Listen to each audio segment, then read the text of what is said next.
জয়গুরু। আমার সমস্ত ফলোয়ার্সদের আজকের এই শুভ দিনে, শুভক্ষণে প্রীতি, শুভেচ্ছা, অভিনন্দন এবং বাঁচা বাড়ার সামনের যে পথ সেটা সকলের একেবারে সুগমের সহিত পাথেয় হোক, আমার ঠাকুর শ্রী শ্রী ঠাকুর অনুকূল চন্দ্রের কাছে এই কামনা রেখে আজকে যেটুকু কথা না বললে না হয় সেটুকু আপনাদের কাছে পেছনে নিয়ে আসছি।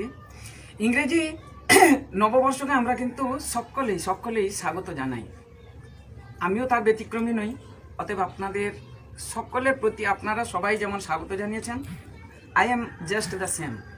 পুরাতনকে বিদায় জানালেও সে থাকে কিন্তু স্মৃতির অন্তরালে, এটা হচ্ছে বাস্তব। বিকজ রিয়েল ইজ রিয়েল, একে তো আমরা কোনো মতে ইগনোর করতে পারি না।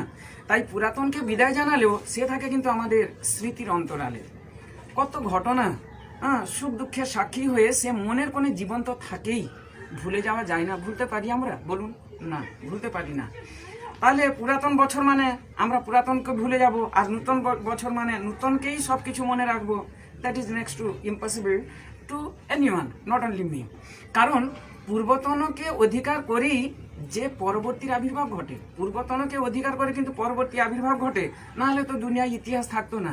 ইতিহাসকে আমরা কেন অনুসরণ করি? ইতিহাসে সমস্ত কিছু নিয়ে সবাই মরা লোকের কথাগুলো আমরা পড়ি কেন? কারণ সেখান থেকে আমাদের কিছু নিতে হয়, তাদেরকে অনুসরণ করতে হয়। কারণ তারাই হচ্ছেন আমাদের চলার পথের পাথেয়, তারাই হচ্ছেন আমাদের ফ্রেন্ড, ফিলোজফার অ্যান্ড গাইড।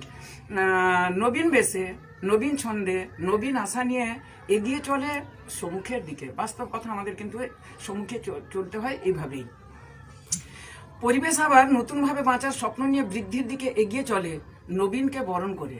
তাই নববর্ষকে সুস্বাগতম, সুস্বাগতম, সুস্বাগতম। আপনাদের প্রতিটি দিন, প্রতিটি ক্ষণ, প্রতিটি মুহূর্ত এই 365 দিনের খুব খুব খুব খুব খুব খুব ভালোভাবে কাটুক। ঠাকুর শ্রী শ্রী ঠাকুর অনুকূল চন্দ্রের কাছে এই প্রার্থনা রেখে তাহলে আজকে বিদায় নিই। বাই, সবাই ভালো সাবধানে থাকুন।